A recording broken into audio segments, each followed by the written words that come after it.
आप सबको जय मसीह की। हमारे YouTube चैनल पर आप सबका स्वागत है। आइए हम परमेश्वर के वचन से आज फिर कुछ नया सीखेंगे और आज देखते हैं परमेश्वर हमें किस चीज़ के बारे में सिखाता है। हम परमेश्वर के वचन में जाएंगे, उसके पहले एक छोटी सी दुआ करेंगे। आइए हम सब अपने आँखों को बंद करते हैं। धन्यवाद करते हैं मान स्वर्गीय परमेश्वर इस सुंदर समय के लिए, जब हम आपके बच्चे आपके वचन से कुछ सीख रहे हैं, कुछ पढ़ रहे हैं।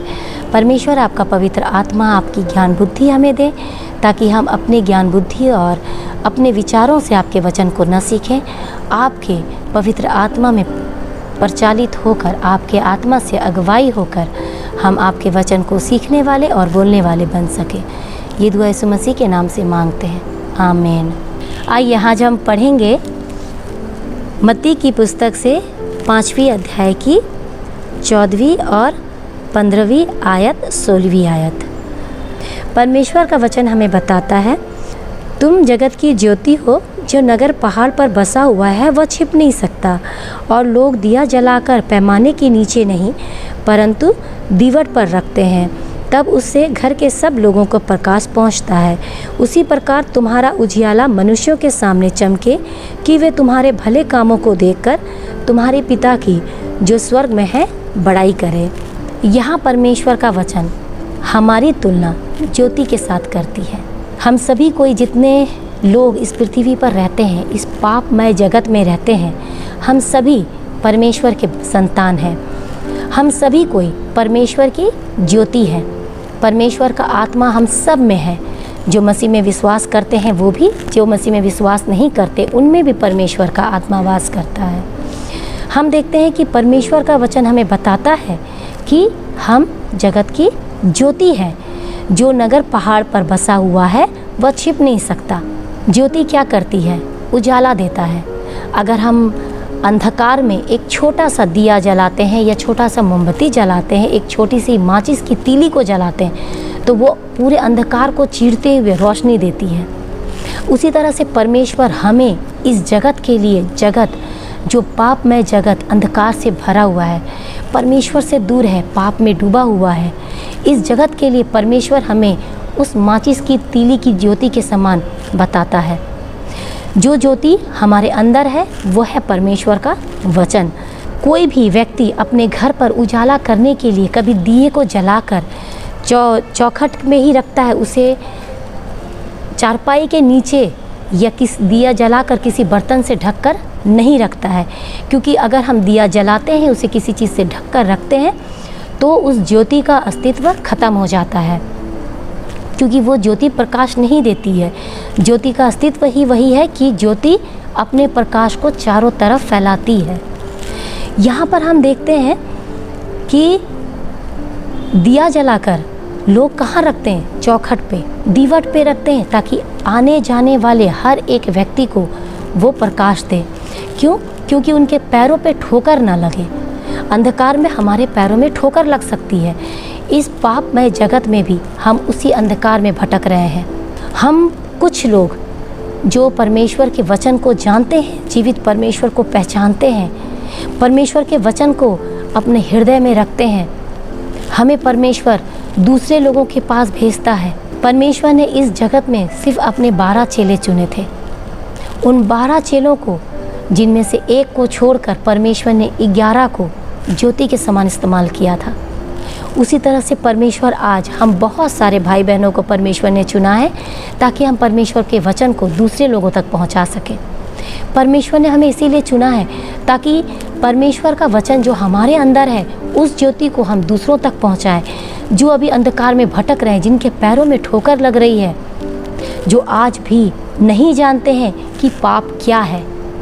हम बहुत सारे लोग हैं, ये सोचते हैं कि एक छोटा सा झूठ बोल दिए तो क्या हो गया, 10 ही रुपया तो ले लिए हैं, यदि ऑटो वाले ने पैसे मुझे ज़्यादा दे दिए हैं तो मैंने उसे वापस नहीं किया तो क्या हो गया। परंतु ये छोटी छोटी बातें भी परमेश्वर के वचन को जब हम पढ़ते हैं तो हमें परमेश्वर का वचन बताता है कि ये छोटी छोटी बातें एक पाप है। ये छोटा छोटा काम जो हम अपने रोज़ की ज़िंदगी में करते हैं वो एक पाप है। इसीलिए जिन व्यक्ति के अंदर में परमेश्वर का वचन है, परमेश्वर उन्हें ज्योति के साथ में तुलना करता है। परमेश्वर उन्हें इस जगत में भेजता है ताकि आप जाएं उस व्यक्ति के पास जो आज भी इस अंधकार में जगत में भटक रहा है। आपके भले काम, कैसे भले काम दिखेंगे? आज हम जितने भाई बहन हैं, हम सभी को इस पृथ्वी पर निवास करने वाला हर एक व्यक्ति मदर टेरेसा के बारे में जानता है। मदर टेरेसा ने क्या कभी भी बाइबल का प्रचार किया था? मदर टेरेसा ने हमेशा अपने कामों के द्वारा मसीह के बारे में बताया है। परमेश्वर का वचन भी हमें वही चीज़ सिखाता है, हमारे भले काम जो परमेश्वर यीशु मसीह ने दूसरों के साथ किया। परमेश्वर ने भूखों को खाना खिलाया, जो बीमार थे उनके लिए परमेश्वर ने उनके ऊपर हाथ रखकर उनके लिए प्रार्थनाएं की, उनके चेलों ने सेवाएं की। हमें भी परमेश्वर उसी तरह के काम के लिए चुनता है, परंतु हम परमेश्वर के वचन में आते हैं, काम को हम अपनी तरह चुन लेते हैं कि हम सिर्फ प्रचार करेंगे, हम सिर्फ गीतों को गाएंगे। अगर कोई बीमार है, अगर किसी के बदन पे घाव है, अगर किसी के घर परिवार में कोई संतान नहीं है, बुज़ुर्ग हैं वो लोग, उनके घर पे हम नहीं जाएंगे सेवा के लिए, क्योंकि उनको वो सेवा में नहीं जोड़ते हैं। जबकि परमेश्वर का वचन हमें उसी सेवा के बारे में बताता है। जब हम लोगों को शारीरिक रूप से मदद करते हैं, आत्मिक रूप से हम प्रार्थना करके उनकी सेवा कर सकते हैं, लेकिन शारीरिक रूप से जब हम उनके साथ खड़े रहते हैं, उनके पास खड़े रहते हैं, उनके साथ में मिलकर कुछ करते हैं। यदि कोई व्यक्ति आपके पास में है जिनके पास कोई भी नहीं है बातें करने के लिए, तो आप उनके साथ बैठ के समय बिताइए। यदि आपके पास कोई ऐसा व्यक्ति है जो बीमार है, जिन्हें अस्पताल जाने की ज़रूरत है, आप उनको लेकर अस्पताल जाइए। आप ये मत सोचिए कि पैसे कहाँ से आएंगे, देने वाला परमेश्वर है, वो आपको देगा। यदि कोई भूखा है, आपके पास अगर कुछ भी है तो आप उन्हें खाना दीजिए। यदि कोई किसी के पास कपड़े नहीं है, अगर आपके पास है तो आप उन्हें कपड़े दीजिए, क्योंकि ये भले काम वो आपके द्वारा देखना चाहता है। और इसी भले काम के लिए परमेश्वर ने आपको और मुझे चुना है, ताकि हम इन भले कामों के द्वारा किसको दिखा सकें? उस यीशु मसीह, उस पिता परमेश्वर को दिखा सकें जो स्वर्ग में बैठता है। क्योंकि परमेश्वर इस पृथ्वी पर आए और परमेश्वर ने इस पृथ्वी पर अपने शरीर के द्वारा जो भी लोगों की सेवा करना था वो परमेश्वर ने किया है। वो सारे चीज़ हम परमेश्वर के वचन में पढ़ते हैं, सीखते हैं, परंतु हम करते कुछ भी नहीं है। हम सिर्फ सीखते हैं। परमेश्वर हमें ये कहता है कि आपके भले कामों को देखकर जब तक हम करेंगे नहीं, तब तक वो दिखाई नहीं देगा। इसलिए हमारे लिए करना ज़रूरी है। परमेश्वर ने ये नहीं कहा है आपकी भली बातों को सुनकर, आपके भले कामों को देखकर आपके स्वर्गीय पिता की बढ़ाई हो सके। तो हमारे शरीर के द्वारा, हमारे जीवन के द्वारा हम उन कामों को करें जो परमेश्वर ने हमें सौंपा है। हम परमेश्वर के वचन को जानते हैं, उसे व्यक्तिगत रूप से हर एक व्यक्ति जैसे हमारी सामर्थ्य है उसके अनुसार हम दूसरों तक वो मदद के रूप में पहुंचाएं, ताकि स्वर्गीय परमेश्वर पिता को इस पृथ्वी के हर एक व्यक्ति जान सके। परमेश्वर इन सब वचनों के द्वारा आप सबको आशीष करे। आमीन।